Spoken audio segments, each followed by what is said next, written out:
Hi, my name's Daniel Major. I'm the CEO of GoviEx Uranium. We're a development company developing two projects in Africa. Both are permitted. First one, we're trying to get into production by 2025, and we have a third substantial exploration project also in Africa. Daniel, good to see you. It's been a while. Oh, it's been ages. Ages. Been missing ages. you. Oh, thank you very much. So you're at this conference. Why are you here? What are you trying to get out of it? Always just to let investors know where we are. For us, it's more important now, of course, because we're now moving towards the end of the FS. So we're thinking about development and getting people involved in that. It's been a very busy year for us as well, so we've got a lot to tell people. We've obviously been doing some of it in Zoom, but there's some guys you really want to meet face to face. And the other thing about conferences, which you probably know, is you meet other people. I mean, I just bumped into my boss from 1997. Did he remember? Yeah. We did, so it can't have been that bad an experience for either of us. But you do meet people. You're not meeting them on the Zoom who are just periphery to the event. So, and he's got money behind him, so that was useful. That's good. And yet you're now of a certain size. You've grown a bit since we last spoke as well. Yes, really. COVID has not been good. That's true, but so has... No, the company has done really well. I mean, and the sector's done really well. And as a project, we've grown a lot as well across the board. So I think, when we went pre-COVID, we were down, sort of 50 million. We're now well over $200 million market cap. So yeah, it's really improved. So I guess what I'm trying to understand, does that mean there's a new raft of investors looking at more of the institutional guys? Oh, absolutely. I mean, we started to see that about a year ago with our private placements that were coming in. The investors that were coming in at that stage were much more big institutions were arriving and have now started to fill. In fact, the last one was pretty well covered by 6 institutions, the whole lot. So I want to talk to you about the marketplace. I want to start with the macro because you've been really busy. There's a long list of things I want to talk to you about and where you're at with that. But obviously, the big move this year has been spot physical uranium trust coming in, even Yellowcake waking up a bit, and we've got the Kazakhs doing their thing as well. So that's changed the face of the market, sweeping up mobile inventory across the board. Do you think the utility buyers will notice that? The answer is they have, very much so. Will they do anything? They are. And let me kind of rephrase it. Yeah, that's the physical that you're seeing out there, the spot, etc. But I think the point I always make to everybody is the fundamental underlying business has actually got better as well. So the demand side is looking strong. I mean, WNA went from 2% to 2.6% this year. You look at the news flow on nuclear, it's getting better. So the real fundamentals have actually got better as well. And we're looking at this big supply deficit coming up. So that's really what the utilities are looking at. So one of our uranium marketing guy was at the NEI conference last week, where he met with almost 24 utilities. And the message is pretty much the same. They're kind of looking at SPART and others and looking at them as though they were the developer buyers earlier the previous year, where it all ran and then it lost steam. But they're kind of looking at that and say, well, actually the real problem is, what are we doing about our own supply? So there was actually presentations on SPUT, but certainly the feedback that I'm getting is they're really worried about the fundamentals of the industry, which is 24, 25 onwards, where does material come from? Diversification is another big issue for them as well. So yeah, it's surface wrapping, but they're looking way deeper into the real problem, which is there isn't enough supply in the market. But that's been the case for the last 2 or 3 years. You could argue in terms of 24, but 25. You've got to remember, right? they've been pulling down inventory themselves. Yeah. And so they are all getting to that point. So if you look at most of the North American utilities, they do not have contracts after 2024, 2025. A lot of them don't. No, yeah. So if where they were before, those were still the position. When you had 3 or 4 years to go, that's not a problem. When it's only 2 years to go before you run out of feed material, it becomes an issue. SPUT's obviously having a factor, and what SPUT has done for them is move the price up. So that's the other thing that's made it different for everybody. Even when we were talking to them at the beginning of the year, they were like, we know the price is going to have to go up, but we can't really go and sign a contract for $45, $50 when the spot's at $30 and the long-term contract's at $30. We're not going to get past our process. Now we're up at $45. Yeah, it's much easier to sign those contracts. And most of the contracts that are currently being signed are being done at the 45 now. So that's changing. Okay, so you're hearing and seeing contracts being signed? Oh yeah, we get on RFPs now and we're fulfilling them. A little difficult for us to respond to them properly because of course we don't have our FS. But what we do is get the feedback of who is getting them, well, not the people, but we know roughly the pricing. Right. It used to be an exercise of just trying to, was feeling what the mood was. Now people are actually signing term contracts. Yep. And contracts are coming out longer termed as well. Okay. So we've seen contracts out to 2030. And I think the most interesting one was one of the Asian utilities came out. And what I thought was interesting about theirs is they were looking for 2028, but they had the first 3 years was at $55 ceiling. The last part was at $78 ceiling. Which kind of tells you where they think the market's going to go to. But they're going to get all of their supply from Kazakhstan now, aren't they? It's not those guys. Just putting out feelers, just trying to catch you out. Okay, so obviously a lot going on. Obviously, in China announcing 150 new reactors helps. So the demand side is definitely there, without question. But also, and the narrative's changed off the back of COP26, and I think politicians feel that they've got permission to talk about nuclear as a baseload solution. So all that's good. Macro is there. The thesis works. Let's talk about you. So very busy year, and you had the money to do what you wanted to do. And I saw a little bit of moving money around, or moving shares around anyway, between Denison and another who shall not be named.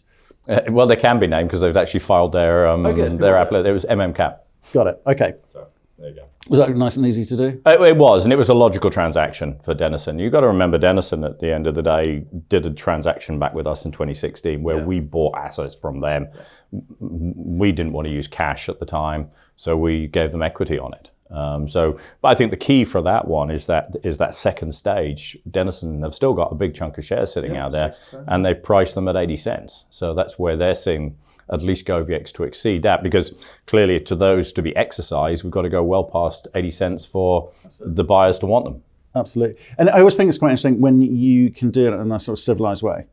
We've seen it because exactly. Otherwise, it's a massive overhang, and you don't know what's going to happen with the next tranche if they need to offload. Okay, so so how long did that take? I'm intrigued by that. I only got the phone call 15 minutes before the press release went out. So okay, it was done that quickly. Okay, that's good news. So major thing for you, obviously, feasibility study, get that done. It allows you to have different sorts of conversations, not just with utility buyers, but also the market.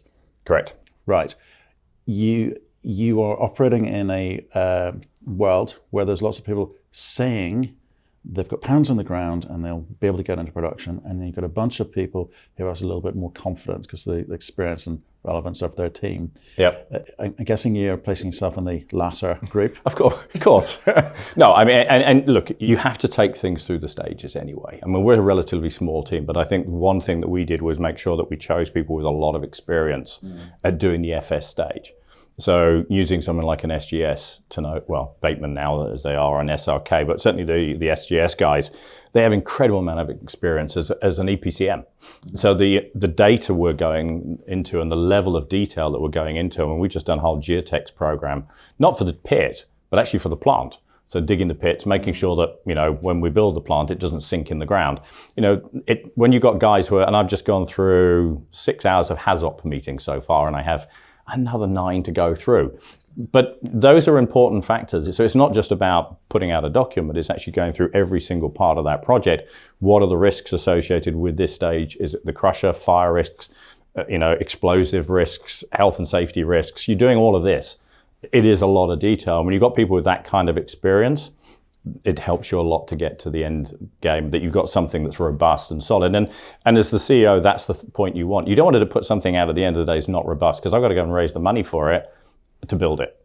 And you want to know it is buildable at the price you say it's going to be built at. Or do you build it? Because again, I refer back to my comment a second ago about Chinese looking to fund $400 billion worth of reactors. Then they're going to need to get the source sorted out too. Yeah, we've had this conversation before. I mean, the reality is, as a developer, you have to keep going towards the development path, because you do not know if someone's going to come in and write a check that's way bigger than you ever imagined. Well, that's what I'm trying to wangle out of you. I know, but are the conversations happening now? No, because people still want that FS. Even the Chinese? Everybody wants the FS. Right. Because why would you buy something unless you know what it looks like? But and the point I will make is, in the last cycle, when you had Makuja River bought out, you had Trekopi Uramin bought out, and Extract bought out, they had all finished their feasibility studies and they were all doing their debt financings. So that's the point you get taken out, because at that point you've taken the risk off the table. Yeah. So you have got to finish that process. Network sorted? Yep, going really well, the met work is actually. Okay. I'm very positive about that, particularly getting the molybdenum out, which is keen. We actually think we can, some of the met work has come in so well, I think we can cut some capital out. Okay. So faster leach rates, those kind of things are coming through. Okay, so CapEx coming down? Oh, always hopeful. I mean, look, the one thing we're battling against, and we don't know yet the level of battle, is going to be inflation. And I'm hearing a lot of companies out there that are struggling with capital increases. One advantage for us is we did it back, the last update was in April.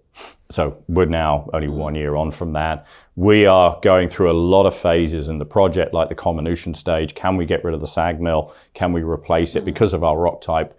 If I can do that, I can reduce my capital. If I can do that, I can reduce my OPEX. So we're going through those trials at the moment. We're leaving the base case as the SAG mill, but what can we do there? It's an interesting point. Again, perception in the marketplace, when companies come back and all of a sudden their CapEx is up because of inflation. Yeah. The market can be unforgiving there. So do you think in this environment we're in at the moment, people are going to be more understanding, or hopefully more understanding? I think there's a greater appreciation that it is there, but I think as the guys in the company, we've got to fight against it. The last one we did was 5 years after the previous one, and we basically kept it all out.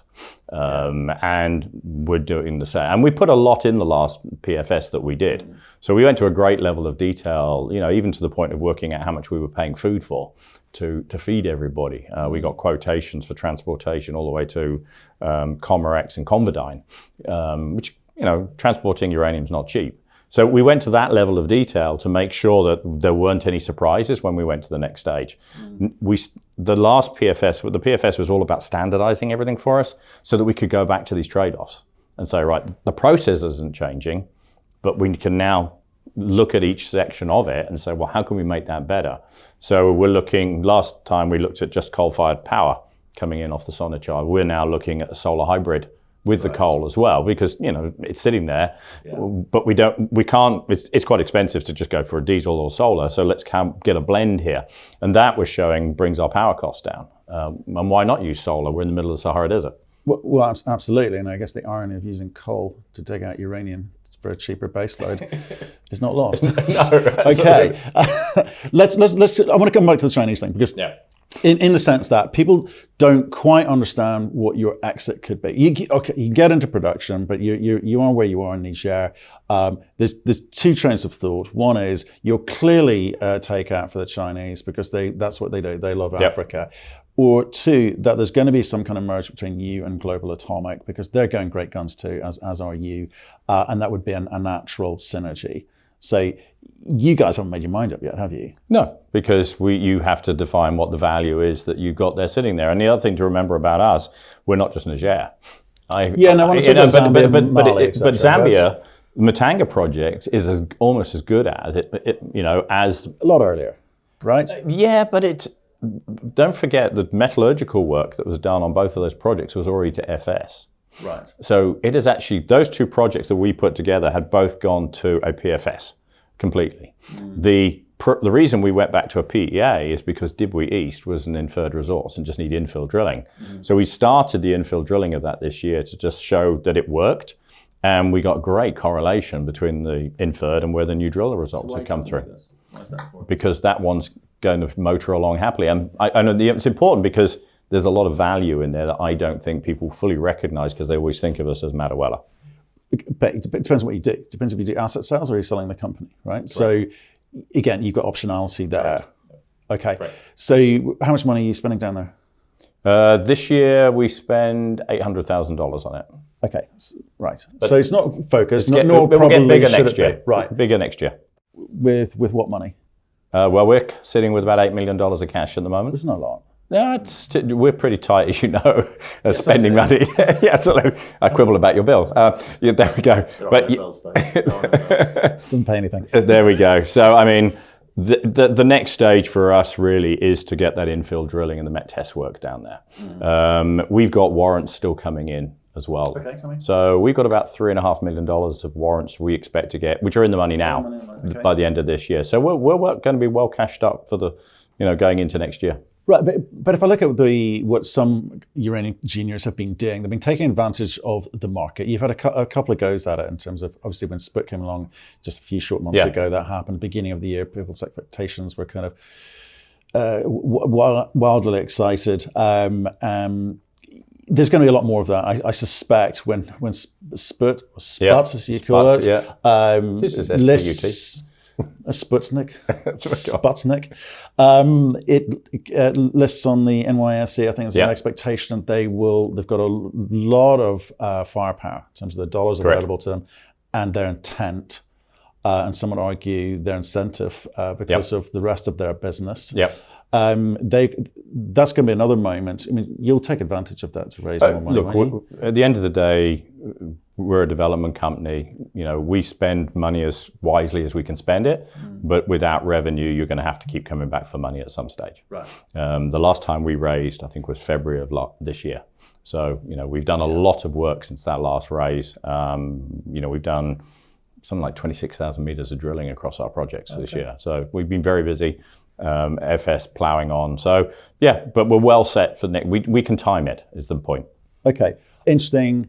Let's talk in the new year about how you think so on the uranium play. But you're also a gold company.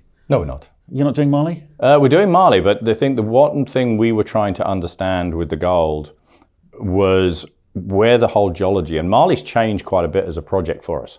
Yeah, hardly any clues anymore. Yeah, no, actually a bigger clue than we ever had. It's like, now what do we do with it? And just for a geological context, as you know, this is a narrow vein, sandstone hosted level with a fault structure coming up underneath it. But we had two gold trends coming into it. And so, well, we need to understand, because we've got copper there and silver and uranium, and we could see gold coming in at the same time. So it's like, well, this isn't just a straightforward uranium project anymore. What do we do with it?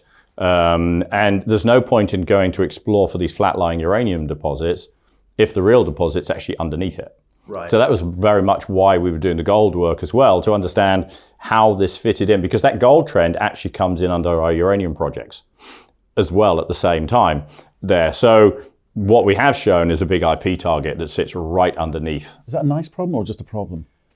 For the geologists, it's a fantastic problem. I mean, economically. No. I mean, look, if it is a sizable polymetallic, it's a really nice problem to have, which is very much could be. I mean, these kind of uranium-bearing polymetallics are not very common. There's some fairly substantial ones in Germany. The biggest known one, of course, is Olympic Dam. But you know, it's unlikely to be that. But you know, but there is something substantial there. I mean, the target we've got is well over 2 kilometers in length, just underneath the Falea, where we've done the IP work to date. You spending money on it? We will be drilling it next year. Okay. Going down into it to really understand what it is. No one's ever been down. That brings your $8 million into, even with the warrants, brings it into, you know. You don't need to spend it, yeah. Well, absolutely, but you don't need to spend a lot of money at the beginning. It becomes an early stage exploration play. So, you know, 4 or 5 holes, but you've hit it. Oh yeah, we don't know what it is. So how can I tell you whether I'm getting rid of it or, you know? Well, I don't know. We're seeing a lot of new entrants into this space. They're jumping on the thematic. But the thing is, if you look at it today, I don't know what's in that target. So until we know what's in that target, we can't make a strategic view. If we drill down and find out actually it's a copper, silver, gold project, then we will do something with it strategically. Right. You know, do we spin it out on its own? Do we raise money, sell it off, do whatever? But we need to know what it is. You know, you don't sell, you know, footstuts, as they say in South Africa. Sight unseen. Okay. Well, look, great to catch up with you. I know you're rushing off to meet a whole bunch of investors right now, and obviously that's very, very important, and hoping to get some new ones interested, I suspect. Always looking for new investors. So, look, good to see you. It's been far too been long. Absolute See you soon. Absolutely. And well done this year. What a great year. Thank you very much. Take care.